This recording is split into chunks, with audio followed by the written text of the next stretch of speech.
hapon Pilipinas, nagbabalik ang PTV Newsbreak. 4 na bandidong miyembro ng Abu Sayyaf Group ang namatay sa engkwentro na naganap kaninang umaga laban sa mga kinatawan ng 64th Marine Company.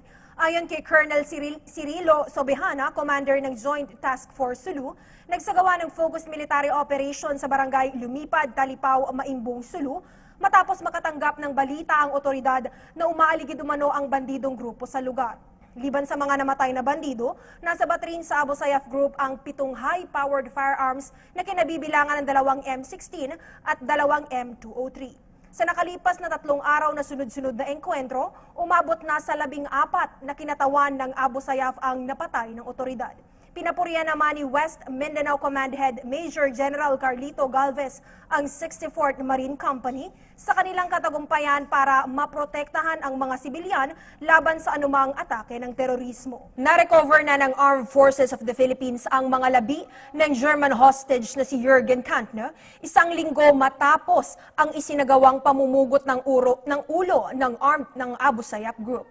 Ayon sa commander ng Joint Task Force Sulu na si Colonel Cirilito Sobejana, natagpuan ang payat na katawan at sugat-sugat na ulo ni Kantner sa Sitio Talibang, Barangay Buwanza sa Indanan, Sulu. Ito'y bandang alas 5:45 ng hapon, kahapon araw ng Sabado. Ang naturang lugar ay pinagigitnaan umano ng kampo ni Nur Miswari at Kaid Ajibon o yung mga kilalang leader ng Moro National Liberation Front. Sa ngayon nananatili ang mga labi ni Kantner sa morgue ng Kuta General Teodulo Bautista Hospital para sa isinasagawang karagdagang pagsusuri bago tuluyang dalhin sa Maynila at maihatid sa bansang Germany. Patuloy naman ang investigasyon ng ilang kinatawan ng Scene of the Crime Operatives o SOCO sa lugar kung saan natagpuan ang mga labi ni Kantner para makakuha ng karagdagang ebidensya patungkol sa insidente. Ilang araw nang walang nangyayaring engkwentro pero tuloy-tuloy pa rin ang pagdating ng dagdag puwersa ng Armed Forces of the Philippines sa Butig, Lanao del Sur. Sakay ng military trucks, bumaba ang mga sundalo bit-bit ang matataas na kalibre ng baril at rocket launcher. Agad silang naglakad papunta sa kabundukan ng Butig. Target nila ang napabalitang sugatang leader ng Abu Sayyaf na si Isnilon Hapilon at mga tauhan nito kabilang ang Maute Group.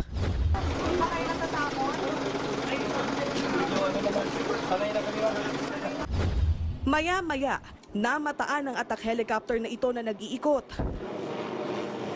Ilang oras ang lumipas, umalingaw-ngaw na ang nakabibinging ingay ng mga putok ng 105 howitzer.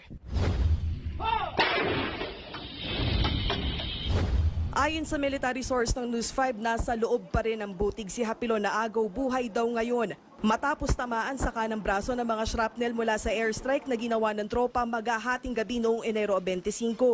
3 dextrose na raw ang naubos ni Hapilon na nangangailangan ngayon na salina ng dugo. Sakay raw ng improvised stretcher si Hapilon tuwing itatakas ng 4 niyang tauhan.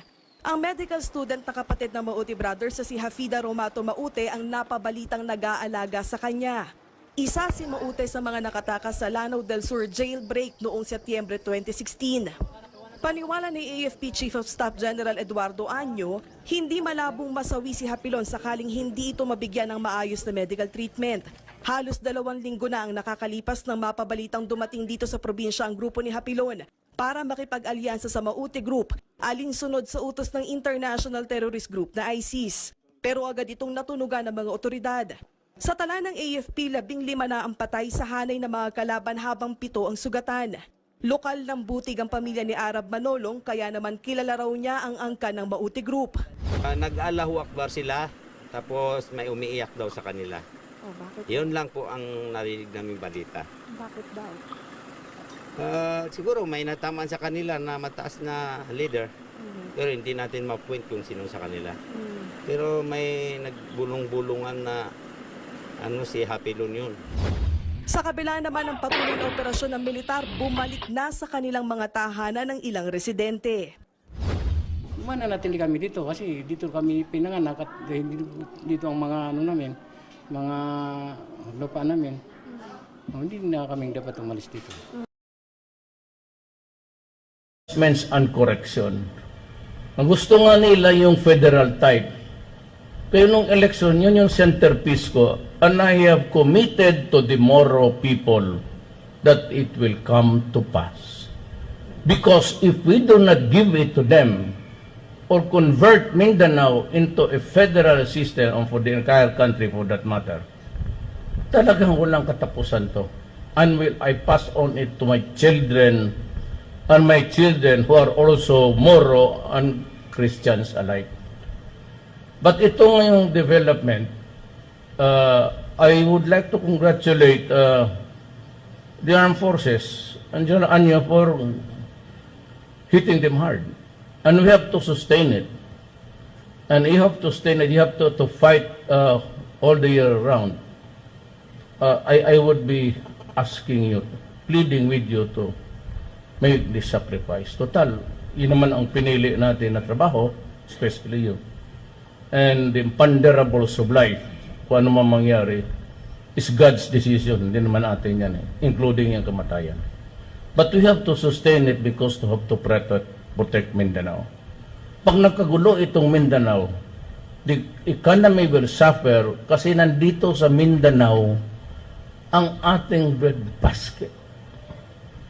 Nandito yung agrikultura, nandito yung mga saging, nandito. Wala sa Bisaya, sa Samar, maybe mining, or ano, but it could not sustain the food for the Philippines. Ang Luzon, gano'n, tinatamaan ng bagyo. So Mindanao, not only because it is food, but because nagsama-sama na tayong lahat dito, mga Moro, pati Christians. So I am pleading that I still want peace. I'm ready to talk. Pati yung mga extremists, kung ano ang koreksyon na gusto ninyo.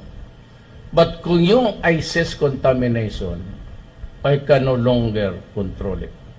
It's out of my... So ang magawa ko is to talk to MILF, pati MN. Now I was shown the map where the encounters were. I am earnestly asking, nakikiusap po ako sa MN pati MI, na do not provide sanctuary itong mga terorista sa lugar ninyo. Kasi pagka ganon, then we will be forced to go after them within your territory. And that would mean trouble for all of us. Ayaw kong mangyari yan. But ako nakikiusap, huwag ninyong papasukin. Do not provide a refuge there. Kasi hinahanap ng gobyerno kami. Nanghanap kami sa kanila. Kasi may atraso sila. Marami silang pinatay na inosente, bombing at all. At ginugulgo. Look, ako, I'm ready to talk with you. Kagaya nung Mama Sapano, maybe ninulok na lang ng lahat because they went inside without the blessings of the MILF. I'm not saying that wala kayo doon. Government says that MI, nakitulong pati BI, pinagbabakbakan ninyo ang mga mga pulis, sundalo. Okay na lang yan kasi nagkamali ang gobyerno. There was a serious flaw. Nagkamali yung sa gobyerno noon at pinayagan ng ganon. So ang ginawa ninyo, palos pinatay ninyo yung 44. We never said anything about you. Na hindi kayo sinisi namin. Kasi there was disagreement na hindi tayo pwedeng pumasok except really to catch a criminal. But, that's a gray area. So, parang we swallowed it. Pati ako, wala kayong narinig. But, this time, I am pleading, do not allow the Maote and the other terrorist groups to enter and seek refuge in your camps. Otherwise, mapipilitan akong sabihin sa armed forces pati police, pasukin ninyo. Then it would result in magkalabuan tayo dito. I hate war. Matanda na ako, mga anak ko, children ko, halo nga eh. Pero pagka magbigay kayo ng teritoryo ninyo, hindi mo kami papasukin, tapos protektahan ninyo, ibang istorya yan. Then you might forget about